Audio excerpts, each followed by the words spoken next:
Businesses are calling for work permit requirements to be expanded to allow them to source for highly skilled workers from more countries. These include metalworking machine operators and labourers. As part of proposals in a report by Business Competitiveness Task Force, the government says it will review all recommendations. In all, 27 suggestions were put forth by the Alliance for Action on Business Competitiveness. The alliance, made up of public and private sector representatives, released the report after a 9-month review. At the launch of the report, Deputy Prime Minister Gan Kim Yong says Singapore needs to be well positioned to take advantage of any opportunity. We will not be able to compete on cost alone. Rather, we must ensure that we continue to build a skilled and competitive workforce, optimize land use, and ensure an efficient and pro-business environment. The report was put together after consultations with trade associations, public sector agencies, and more than 100 business leaders. Their recommendations focused on 3 key pillars: manpower, land, and regulations. They include solutions with both short and long-term impact. On the manpower front, the report called for more support to build a stronger pipeline of workers through enhancing grants as well as expanding the non-traditional sources occupation list. This would enable firms to retain skilled workers from more source countries. Recommendations for optimizing land use include extending industrial land use tenures, allowing businesses to relocate if they cannot maximize their current sites, and supporting firms looking to expand overseas. When it comes to regulations, the Alliance noted that multiple approvals were needed from various agencies, especially when it comes to the adoption of green solutions. So it's calling for a more coordinated approach. It also wants approval processes in building and infrastructure works to be more streamlined. Despite the challenges that we face in manpower, land and regulations, there are opportunities for us to innovate to provide the support to the companies. There's a renewed season of collaboration between public and private, where public agencies and companies can come together and co-create solutions. Mr. Kok joins us in the studio, and he's with Mr. Keith Tan. He's the Deputy Secretary of Industry at the Trade and Industry Ministry. Thank you, gentlemen, for coming in this evening. Thank you. Mr. Kok, since you just appeared, we will skip Mr. Tan and go to you first with your comment on a new season for coordination. No point coordinating if you don't have good, relevant, implementable, practicable solutions. We had 27 of them around across 3 pillars, the rough division. Now, you just heard me spell them out. How would you add to them? I think these 27 recommendations collectively represent a very comprehensive suite of measures that we think we can put in place to drive and improve Singapore's competitiveness. It is comprehensive, but if you look at each of the recommendations, it is very individually very detailed. And I talk about a new open season for collaboration because that's really the substance of the 9 months process. We have government agencies that were very open, listening to what the problems the companies face. At the same time, the companies are also getting more aware of some of the policy constraints that the government agencies have. And together we co-created the solutions. Hence, I say it's a new season of collaboration between the public and the private agencies. I apologize, I failed to introduce you. You are CEO of the Singapore Business Federation. So very roughly, would you say you're the voice of business, and Mr. Tan here, he is the voice of government? Yes? That's very fair roughly, to say. Right? Okay, so from the other point of view, so Mr. Tan, Singapore does rank very highly on competitiveness year in, year out. But of course, one thing about when one is doing well, that is the time one takes to do even better in the future. Absolutely. So although we are competitive, this is the time to work on staying even more competitive in the future. Is that the point of reviews like these? Well, ultimately, we know that the competition doesn't stay still, right? Other countries, other cities, other companies elsewhere are all trying to gain an edge. And so it's important for us here in Singapore to give our companies that extra edge as well, both now and for the future. And we know that there will also be new opportunities in the green economy, in the digital economy. And so we want to make sure that our companies here in Singapore are best positioned to take advantage of those opportunities. Very quickly, before I present to Mr. Kok, was there anything, what you say, that makes very good common sense. Was there anything that came out of these suggestions that for you was surprising, whether in the strength of the call for change, or that you had not even expected in the first instance, of all these suggestions? I suppose Mr. Tan first. Well, the suggestions in and of themselves were not hugely surprising. We knew the pain points of the companies. We had been hearing them beforehand as well.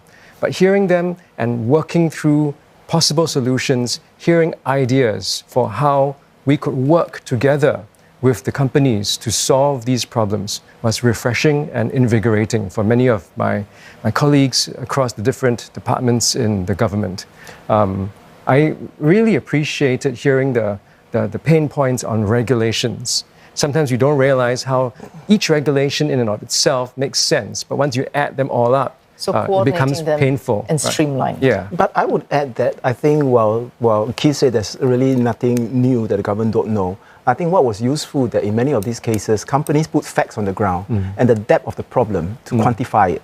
So the government got a better sense of exactly where are the shortages of labour. There's no point keep saying that we need more foreign manpower. Exactly what is the role, what are the countries, what are the numbers that you need. So I think that the specificity of the feedback given by the companies, I think is what the government felt very helpful.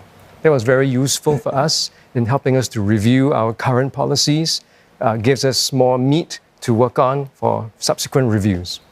All right, so the three key pillars, again, it can be either of you picking up on this. Maybe arbitrarily I'll pick Mr. Tan. The feedback gathered, so these three areas of manpower, land use, and reviewing of regulations. Yeah. There are pain points that, in a way, they could be sensitive. So, for example, if you're working out how to respond in terms of government policy to we need labour for certain types of industries.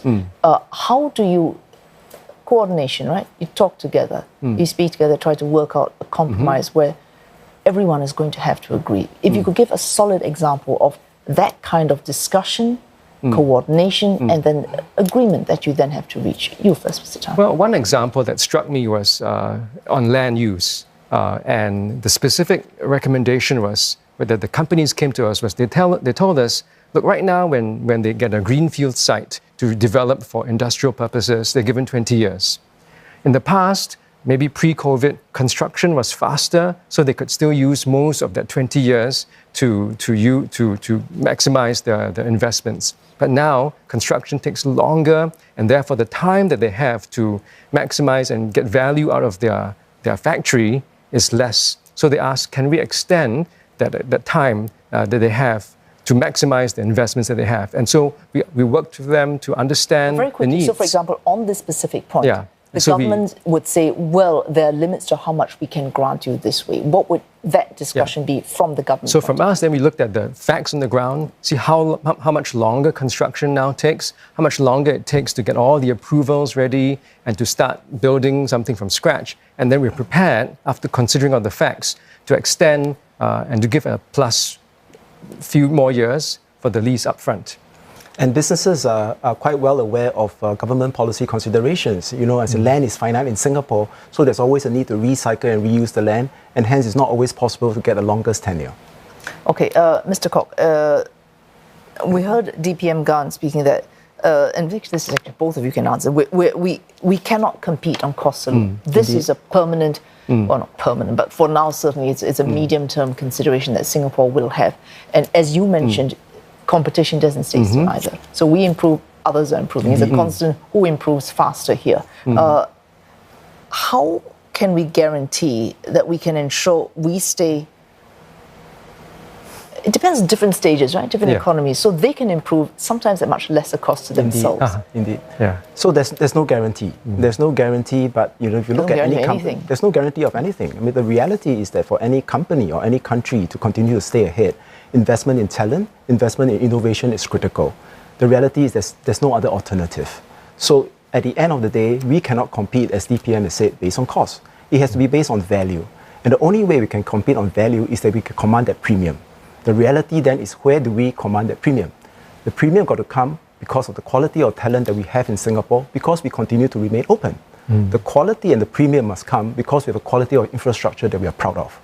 And the premium must also come from the quality of the governance that we have here that give investors a stability. Ultimately, in today's troubled time, trust, openness to talent, and stability are really the new goal.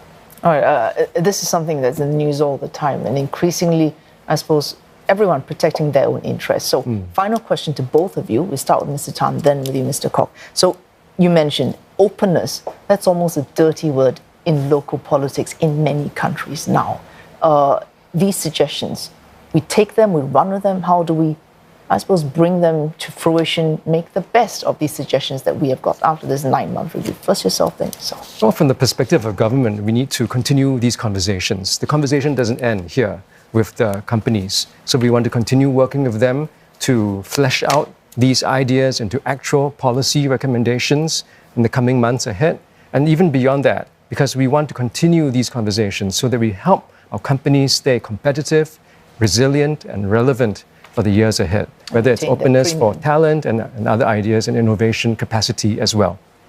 And we will want to journey together with the government. We know some of the recommendations cannot be implemented immediately, so we hope the government take a more agile and experimental approach, pilot and sandbox where we can. And we also realize from this exercise that there's actually a lot of urban legends, a lot of myths. There are some schemes that government has put in place. I'll give you one quick example. There's a scheme that gives a transitory manpower support to companies. According to the government, 1,000 companies are eligible. But guess what? Only 63 companies apply for it.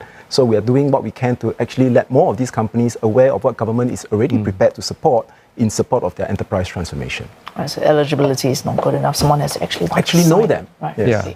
Well, thanks so much for explaining something that's fairly complex and making it simple for someone like me to understand. Mr. Keith Tan, Deputy Secretary of Industry at the Trade and Industry Ministry, and of course Mr. Kok Ping Soon, CEO of the Singapore Business Federation.